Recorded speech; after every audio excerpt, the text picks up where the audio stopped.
कोकणातील प्रत्येक अपडेट जाणून घेण्यासाठी आजच माझे कोकणच्या सोशल मीडिया प्लॅटफॉर्मला लाईक, फॉलो आणि सबस्क्राईब करा.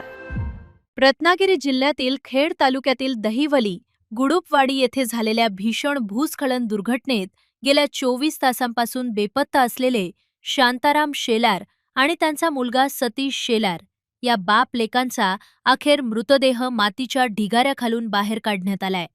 घटनेनंतर तात्काळ सुरू करण्यात आलेल्या शोध मोहिमेत एनडीआरएफचे पथक, खेड पोलीस, महसूल प्रशासन, अग्निशमन दल आणि स्थानिक ग्रामस्थांनी सलग 18 तास अथक परिश्रम घेतले.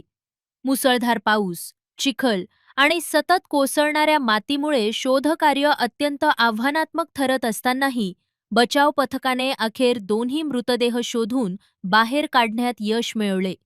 या दुर्घटनेत शेलार कुटुंबावर दुःखाचा डोंगर कोसळला असून परिसरात शोककळा पसरलीय.